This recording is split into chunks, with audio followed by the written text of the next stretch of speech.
오래전에 읽었던 책 내용 중 인상 깊었던 구절이 있다. 그 책의 저자는 늘 자신이 언젠가 죽을 것이라는 사실을 떠올리면서 물건을 정리하고 관리한다고 했다.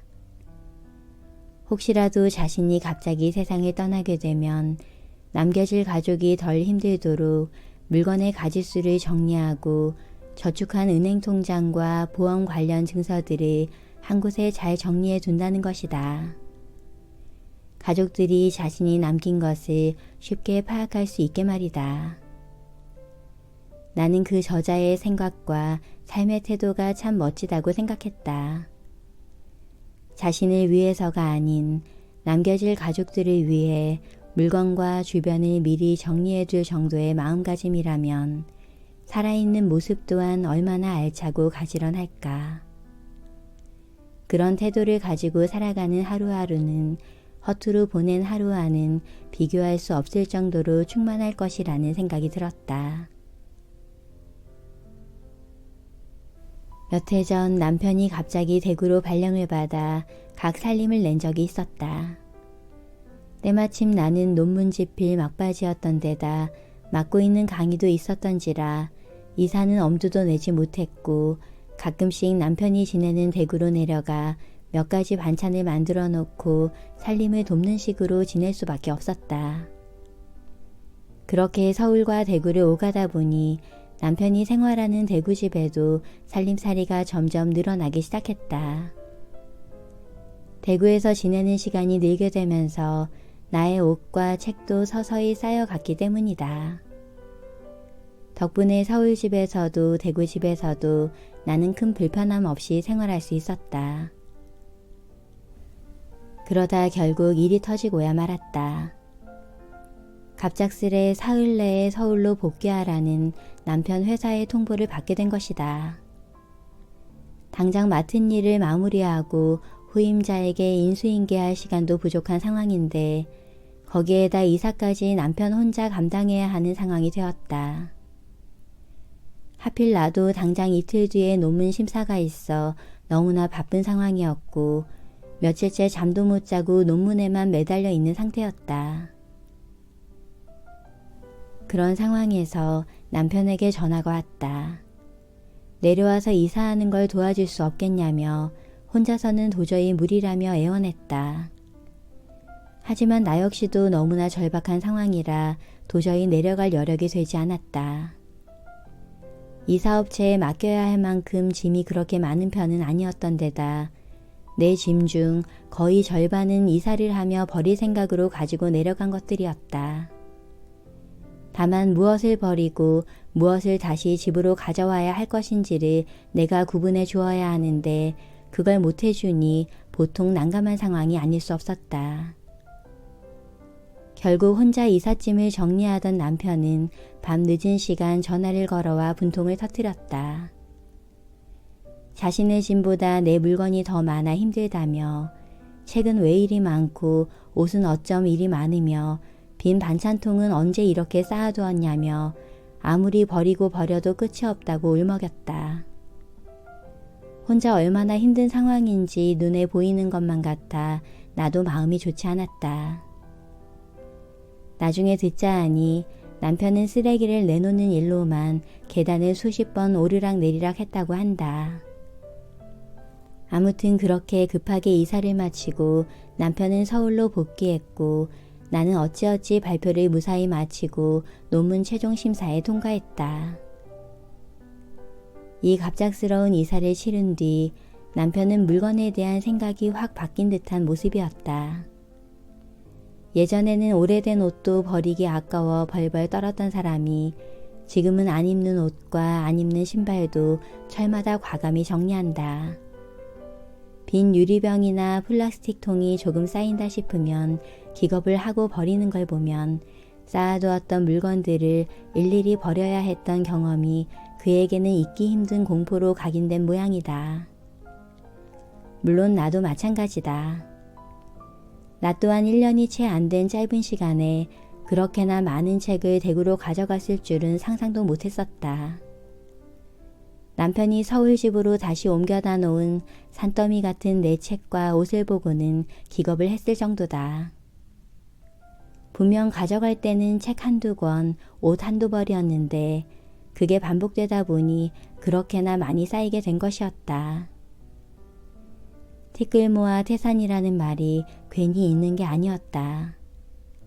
더구나 태산처럼 쌓인 물건이라니 상상만 해도 숨이 막힌다. 아무튼 물건 처리로 고생했던 끔찍한 경험 덕분에 우리 부부는 물건을 사서 모으는 일에는 완전 흥미를 잃었다. 의식적으로 관리하지 않으면 물건이 쥐도 새도 모르게 쌓이게 됨을 생생하게 체험했기 때문이다. 내 공간을 차지하고 있는 물건들은 모두 스스로의 선택으로 이루어진 것들이다.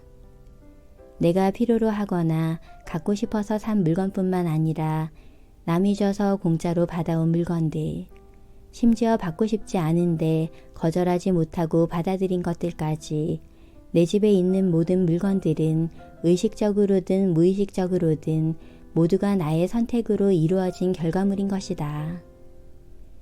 그렇기에 정말 필요한 물건을 선택하고 중요치 않은 것을 버릴 수 있을 때 우리는 스스로가 공간을 통제할 수 있는 힘을 갖게 된다. 지금 주변을 찬찬히 둘러보자. 그리고 지금까지 필요 없는 것들에 내주었던 공간을 되찾아보자.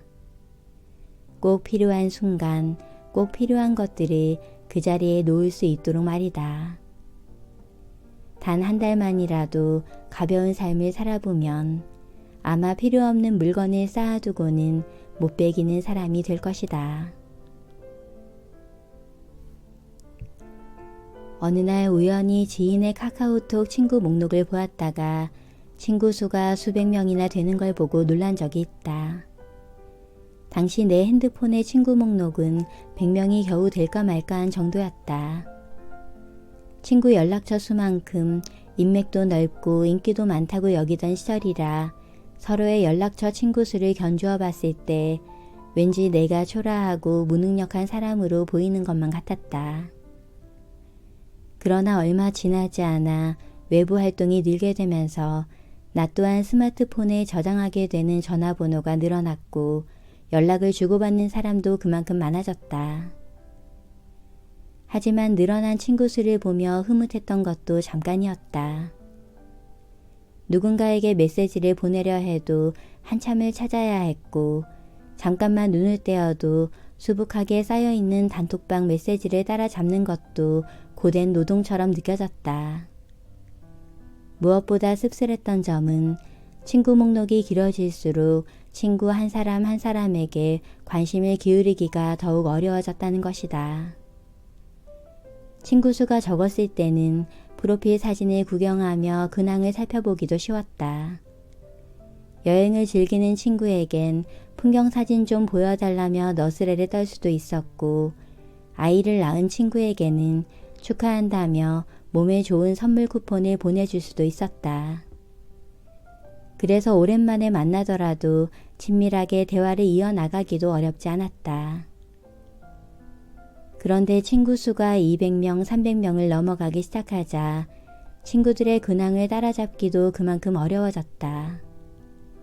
누가 어떻게 사는지, 요즘 무엇을 했는지 일일이 확인할 수도 없었고 서먹한 사이끼리 예의상 주고받는 대화도 부담스럽기만 했다.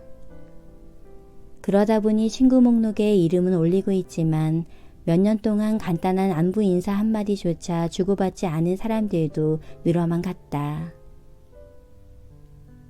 그러던 어느 날 나는 사용하지 않는 물건들을 정리하는 것처럼 핸드폰 속의 의미 없는 인간관계도 정리를 해야겠다는 생각이 들었다. 그래서 안부 인사를 꾸준히 주고받거나 가끔씩이라도 근황을 살펴보는 관계만 남기고 오랜 시간 연락을 주고받지 않은 사람들의 전화번호를 정리했다.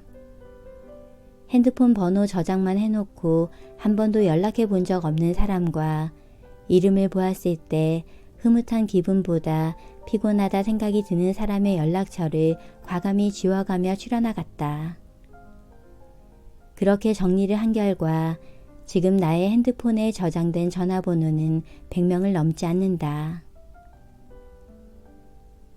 별맛 없는 음식으로 배만 부르기보단 질 좋고 맛있는 음식을 적당히 먹는 게 더 만족스럽듯이 인간관계도 양보다는 질이 중요하다고 생각한다.